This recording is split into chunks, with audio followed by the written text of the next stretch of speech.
कर लीजिए।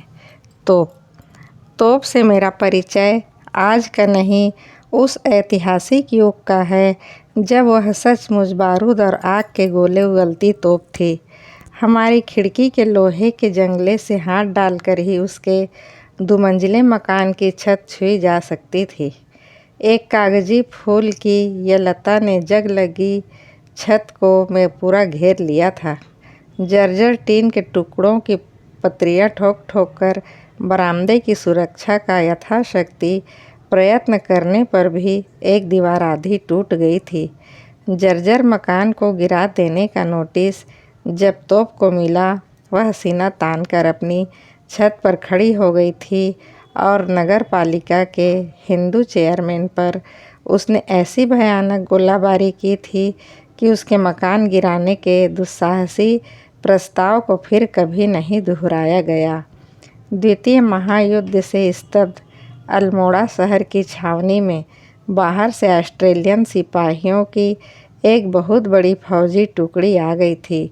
शहर की बहू बेटियों ने मंदिरों के दर्शन के लिए भी जाना छोड़ दिया था। सूप सी तिरछी खाकी टोपियां लगाए मकुटमुखी फौजी टुकड़ी के लंब तड़ंग खबीस अपने लोहे की कील जड़े बूटों से डामर लगी सड़क का कलेजा दहलाते परेड करने निकलते तो पटापट खिड़कियां बंद होने लगती, पर तोप की खिड़की के पट सदा खुले रहते। यही नहीं, पलटनी बूटों की पदचाप सुनते ही वह अपना आधा धड़ खिड़की से नीचे लटका देती।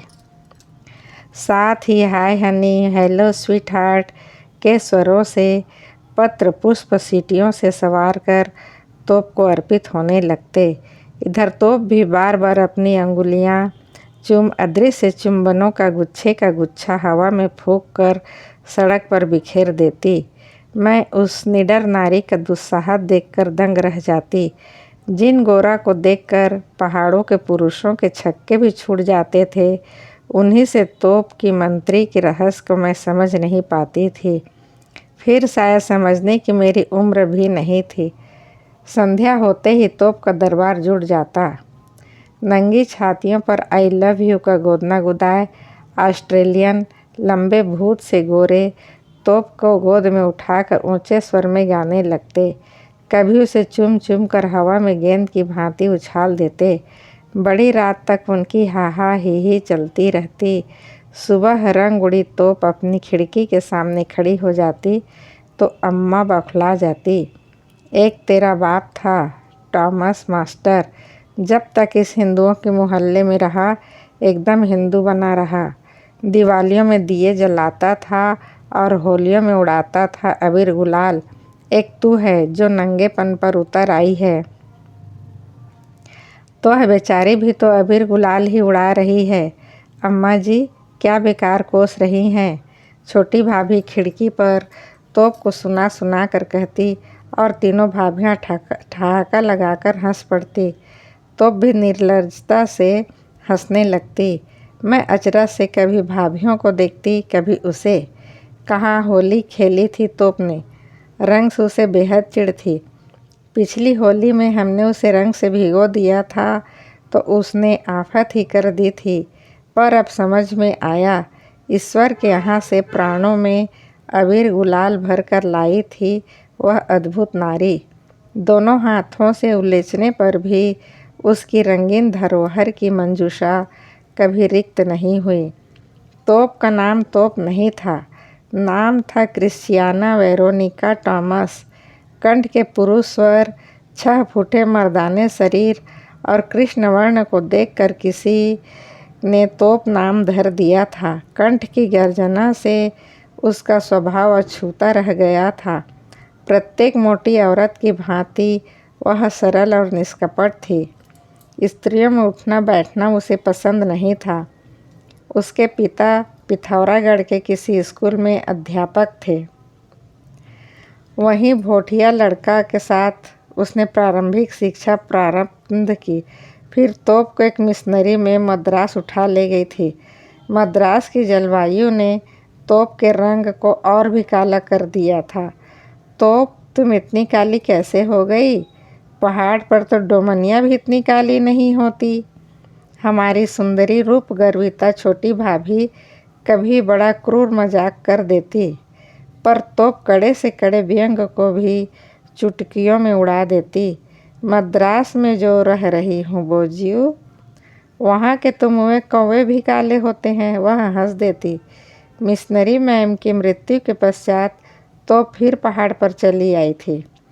ऊंचे साहबी रहन सहन से उसका काला चेहरा बुद्धि प्रदीप्त हो उठा था। तेज लाल रंग की साड़ियाँ पहनकर वह घूमने निकलती तो छोटी भाभी फिर तुरुप लगाती। हाय हाय, कोयले की कोठरी में फिर आग लग गई। तो हंसती और उन्हें चिढ़ाने के लिए बालों में पीला फूल लगा लेती। क्या करे बोजियो, दिन रात साली खाकी वर्दी पहनते पहनते तबीयत ऊब गई है, इसी से आज यह साड़ी निकाल ली। तो फौज में वैकाई बन गई थी। एक दिन अपनी खाकी वर्दी में वह हमसे मिलने आई तो तीनों भाभियां हंसती हंसती दूहरी हो गई। क्यों जी तोप, क्या काम करना होता है फौज में तुम्हें? छोटी भाभी ने उसके कान में न जाने क्या कहा और तोप लाल पड़ गई। हमको यह सब सस्ता मजाक पसंद नहीं है यार, कहकर वह भरभरा कर चली गई। फिर वह हमारे यहाँ सचमुच नहीं आई। तीसरे दिन उसकी छुट्टियाँ खत्म हो गई। उसे सिकंदराबाद जाना था। मैं स्कूल जा रही थी तो देखा खाकी वर्दी में दयाल के सिर पर सामान लादे तोप चली जा रही थी। वर्षों तक तोप का कोई पता नहीं लगा। इस बीच बड़ी भाभी के पैर में कील चुभी गैंग्रीन ने उसके प्राण ले लिए।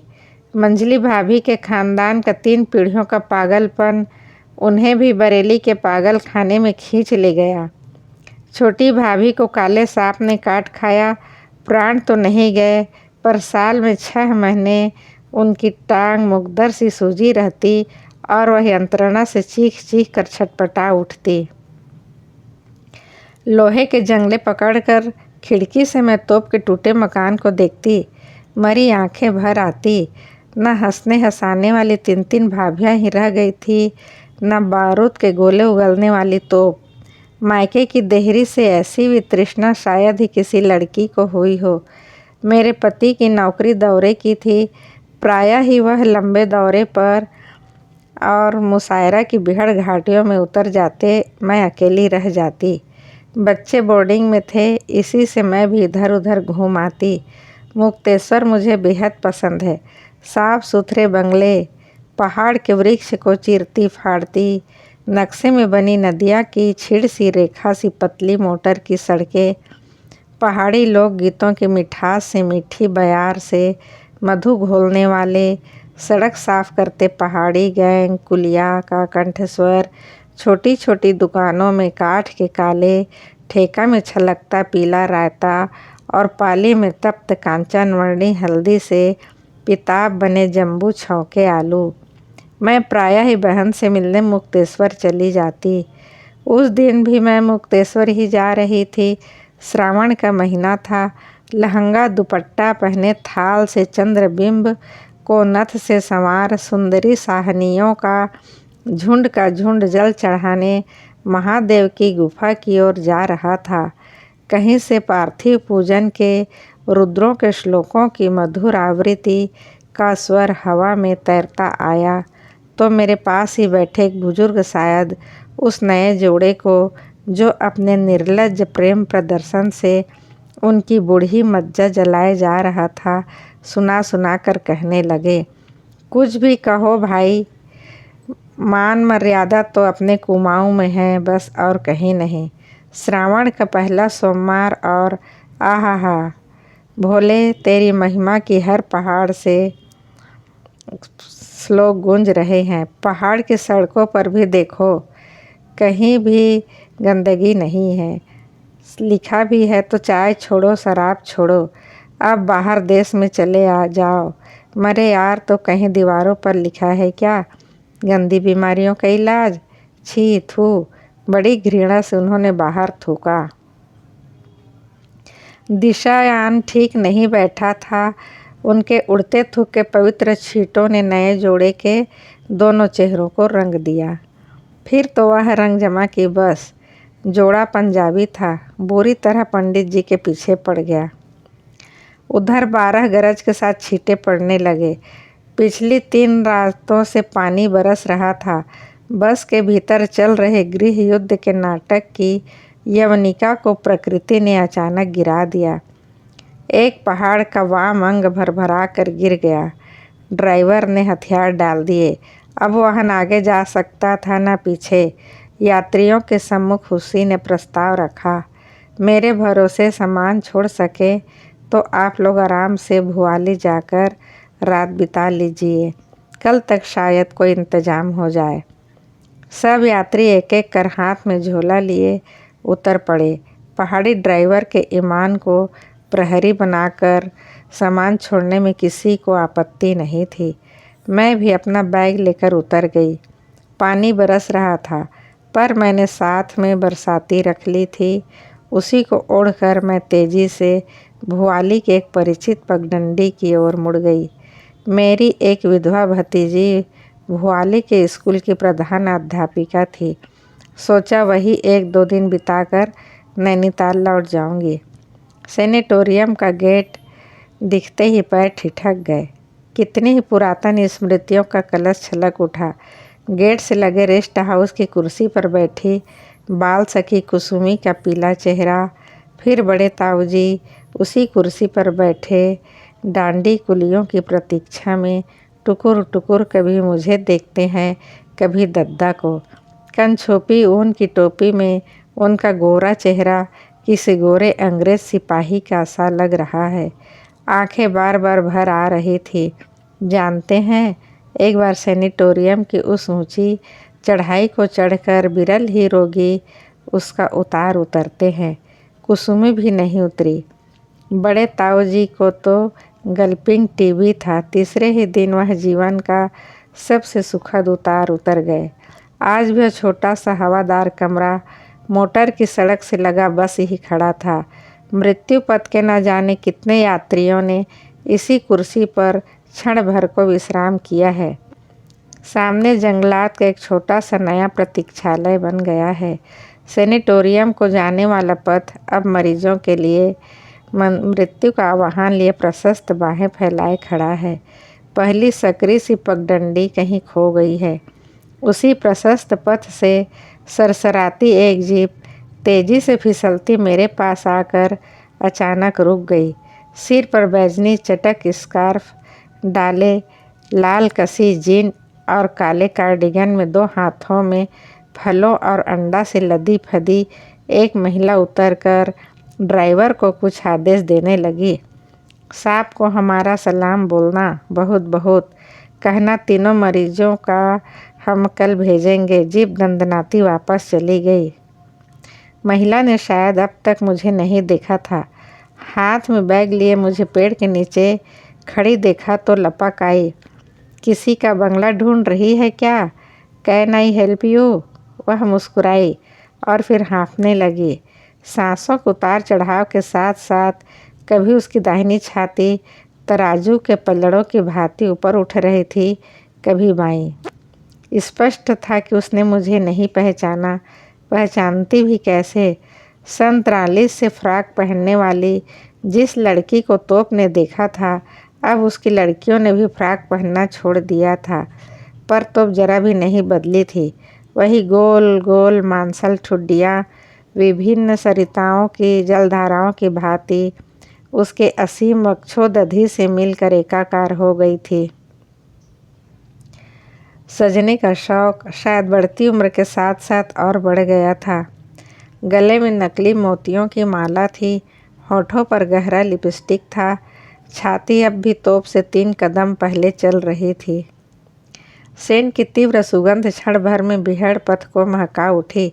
तभी तो छोटी भाभी कहती थी, यह तोप तो अंग्रेजी साबुन की बट्टी सी महकती है।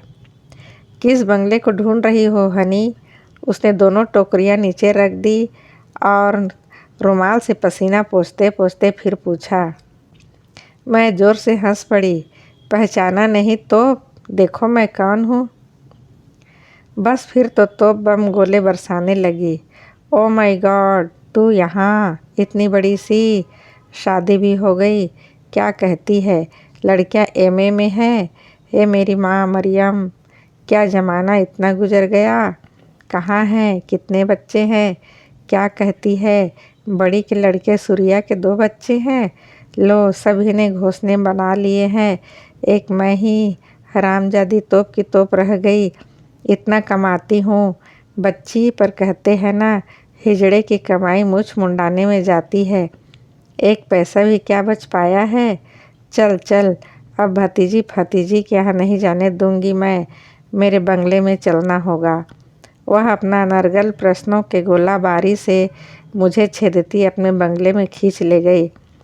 7 लंबे लंबे बांस के वृक्षों से घिरा उसका बंगला सेवानोक्स चारों ओर से सेब के पेड़ों की आड़ से भी घिरा था। नीले उदय पीले पहाड़ी फूलों की लंबी कतार की कतार गोलाई से पूरे बंगले की परिक्रमा सी कर रही थी। द्वार पर 2 बड़े बड़े लाल काले रंगे पिलों में टाइगर लिली झूम रही थी। फौज में छुट्टी पाकर तो वहीं बस गई थी। यही रेस्ट हाउस है मेरा, उसने अपने सुंदर बंगले को गर्व से देखकर कहा। जिन मरीजों को सेनिटोरियम से छुट्टी मिल जाती है वे ही यहाँ आते हैं। कभी कभी बीमार मरीज भी निगोड़े गिड़गिड़ाने लगते हैं तो उन्हें भी ले लेती हूँ। हर मरीज से पूरे सीजन की फीस मेरी 1000 है। खाना पीना, फल, दूध, अंडा, धोबी सब उसी में। इतना सस्ता है, इसी से भेड़ बकरियों का सा एक झुंड जुट जाता है। पर मेरे यहाँ 2 सख्त पाबंदियाँ हैं। एक, उसने अपनी मोटी अंगुली दूसरी फैली हथेली पर चट से मारी, औरत मरीज हो, एकदम नो। नंबर 2, किराया पेशगी, कहीं मरीज बीच में ही चल बसा तो ख़त्म मामला।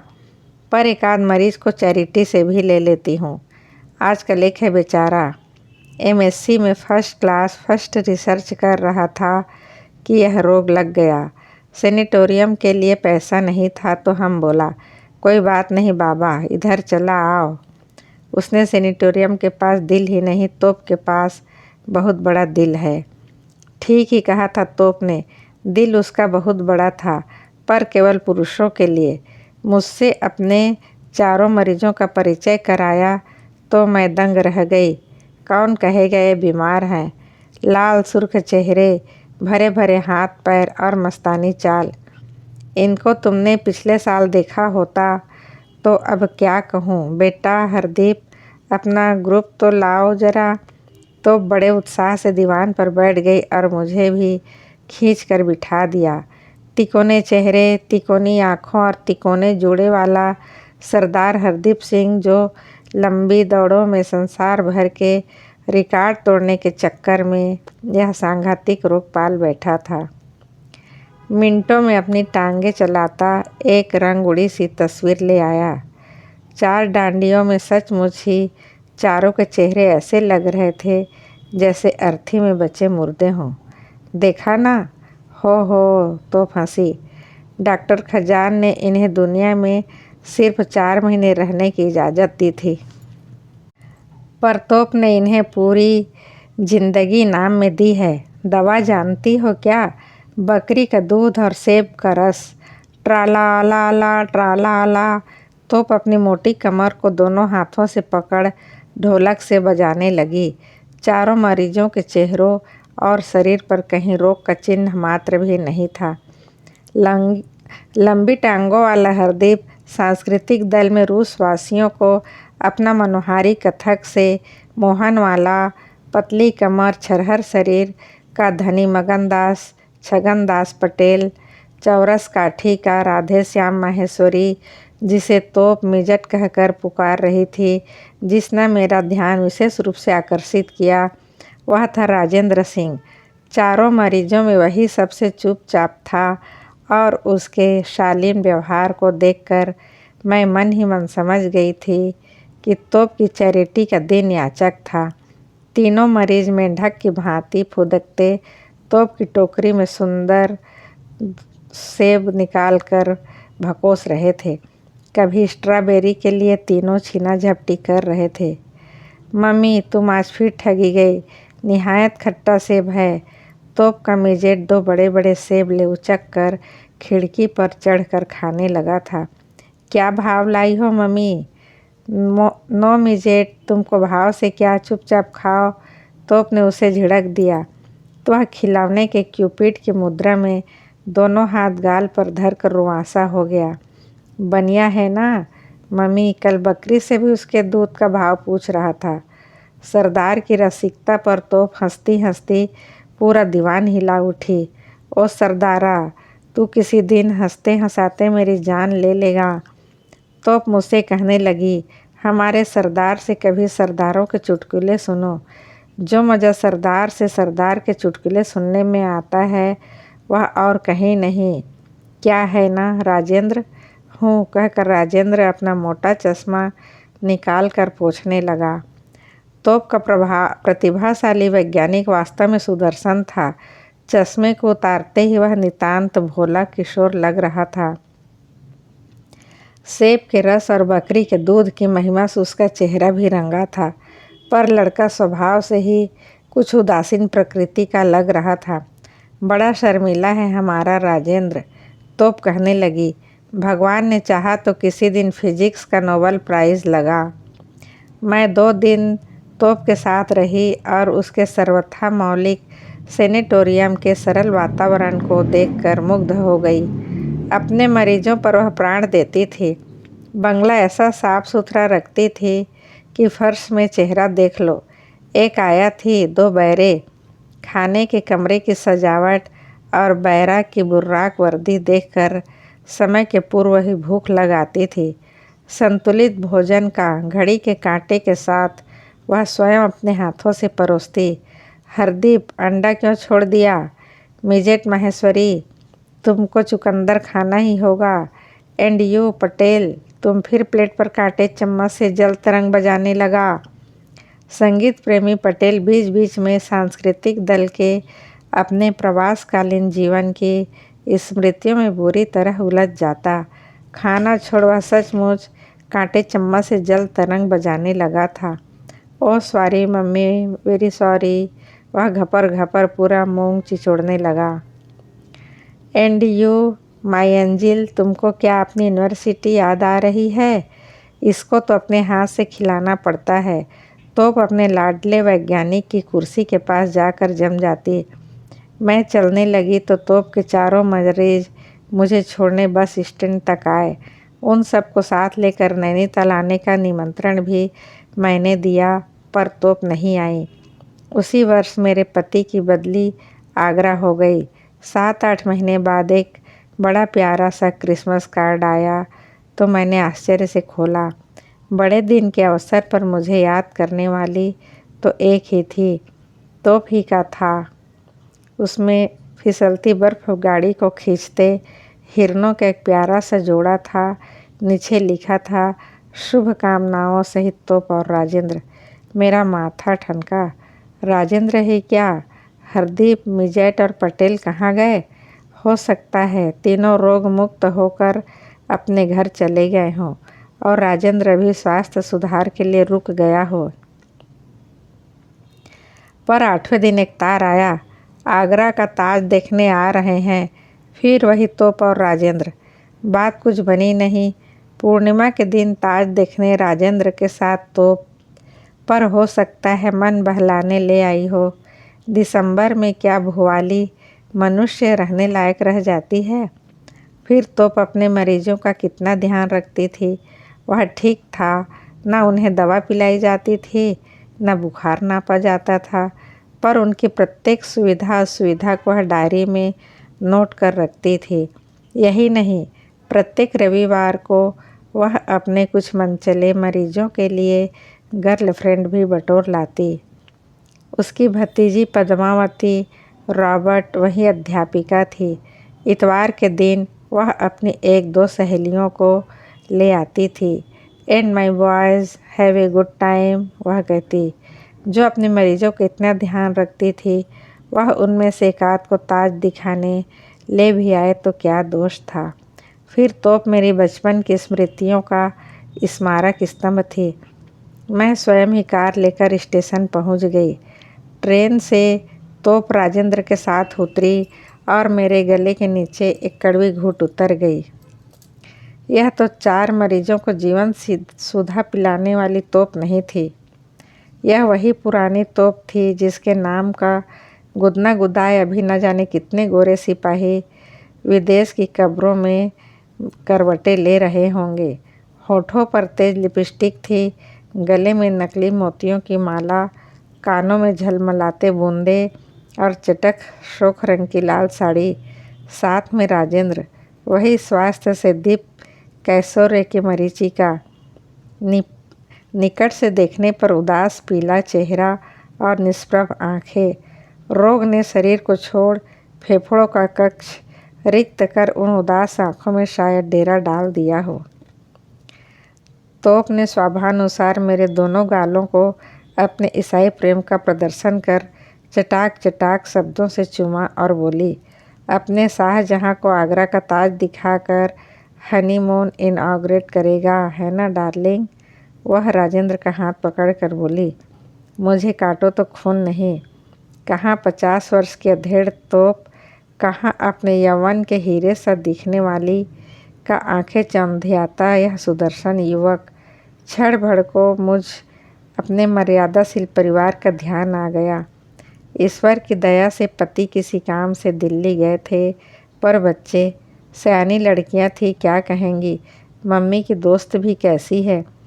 हुआ भी ऐसा ही। घर पहुंचते ही लड़कियां मुझे एकांत में खींच ले गईं। छी छी मम्मी, सब नौकर भी हंस रहे हैं। कितना हैंडसम है, एकदम रॉक हैंडसम। और वह खुशट बुढ़िया समझ क्या रही है अपने को। मैं उसे कैसे समझाती। 25 वर्ष पूर्व तोप अपने को जिंजर रोजम समझती थी और आज भी वह अपने को लिंज टेलर से कम नहीं समझ रही होगी। ठीक कहती थी छोटी भाभी। होली का दृश्य अबीर गुलाल वह प्राणों में भर कर लाई थी। कभी लाल, कभी पीली और कभी हरी साड़ियों में गिरगिट की से रंग बदलती वह नए पति के साथ दिन रात घमकती रही। मैंने भी उनके आतिथ्य में त्रुटि नहीं रहने दी, पर राजेंद्र खाने की मेज पर अभी भी सहमा सा रहता। समोसा उठाता तो तोप दगने लगती, नो डार्लिंग, नो समोसा। तली भुनी चीज़ों का परहेज करना होगा। अभी पेचिश से उठे हो, चाय लोगे? Must you? ना हो तो एक प्याला दूध पी लो, चाय तुम्हें एग्री नहीं करती। तोप के युवा वैज्ञानिक पति की स्वाभाविक भूख की अस्वाभाविक मृत्यु पर मुझे बेहद अफसोस होता, पर मैं चुप रह जाती। 3 दिन का फलाहार कराकर बेला कुबेला ताज दिखा तोप ने अपने शाहजहाँ को अधमरा कर दिया। चौथे दिन वह विचित्र जोड़ी चली गई।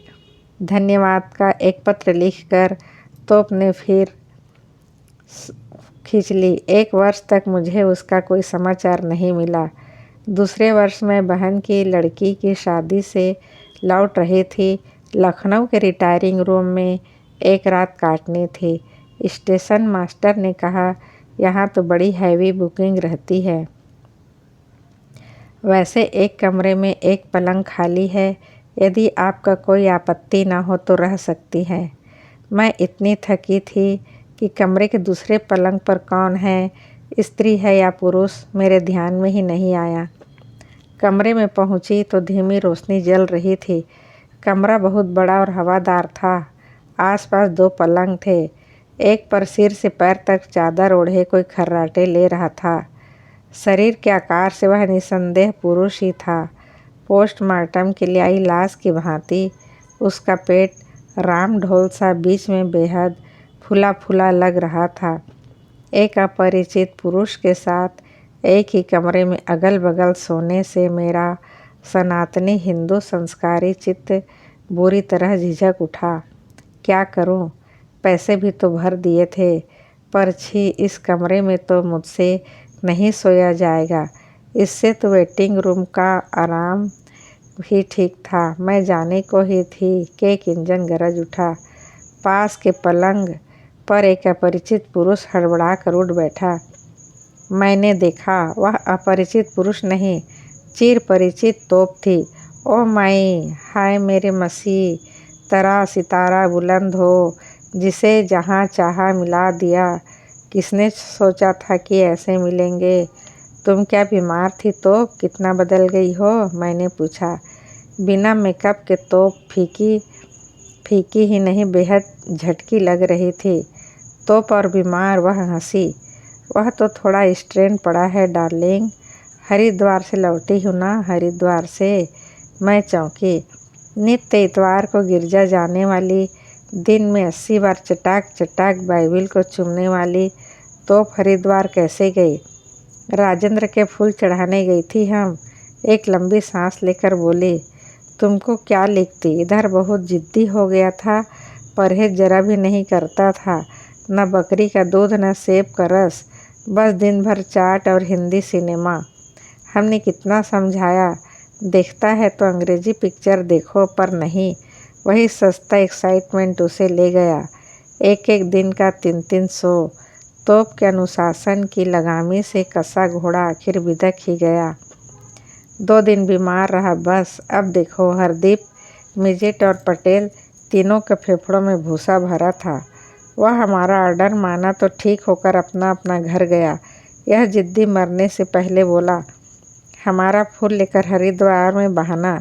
एक बार सोचा, अपने ग्रेवयार्ड से खूबसूरत सी संगमरमर की कब्र बनवा देंगे, पर उसकी मर्जी के खिलाफ उसकी आत्मा को भी तो कब्र से निकाल कर हरिद्वार ही भागती। उसका गला भर आया। वह चश्मा उतार कर आंखें पोंछने लगी। डेंचर उतार कर उसने मेज पर धर दिया था। धीमी रोशनी में बहुत बूढ़ी लग रही थी। मुझे तरस आ गया। चलो तो तुम मेरे साथ चलो, बच्चों में जी बहल जाएगा, मैंने कहा। थैंक यू डार्लिंग, पर मैं अकेली कहाँ हूँ। खुदा बाप क्या मुझे अकेली रहने देगा।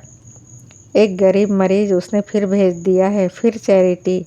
टीबी नहीं है, फ्लोरिसी थी, अब बिल्कुल ठीक है। बड़ा होनहार लड़का है सैमुअल। मेडिकल कॉलेज में आखिरी साल है। इस साल आराम करेगा, अगले साल जाएगा। यीशु ने चाहा तो कभी सर्जरी में नोबेल प्राइज़ लेगा। उसी को घर सौंप आई हूँ, फिर मिलेंगे हनी। वह सुबह सामान बटोर कर चली गई। जब तक आगरा रही, हर तार को डर डर कर खोलती, क्या पता तो फिर ताज देखने आ जाए। पर तोप नहीं आई। अचानक फिर क्रिसमस के दिन एक प्यारा सा कार्ड आया। अब के तार के खंभे पर चोंच से चोंच मिलाकर कबूतरों का एक जोड़ा था, शुभकामनाओं के साथ। तोप और सैमुअल। अवश्य यह वही अधूरा डॉक्टर होगा। पिछली बार देश का दुर्भाग्य था कि एक होनहार वैज्ञानिक नहीं रहा, और अब यह डॉक्टर। पर इस बार यदि तोप के नए जीवन साथी ने उससे पहले संसार छोड़ने की धृष्टता की, तो पहले वैज्ञानिक के भांति वह तोप को छल नहीं पाएगा। संगमरमर की फूल से ढकी कब्र के नीचे दबी उसकी जिद्दी आत्मा को तोप हरिद्वार की ओर भागने नहीं देगी।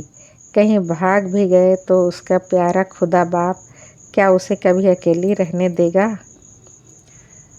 नमस्कार मित्रों, अगली कहानी में फिर मिलते हैं।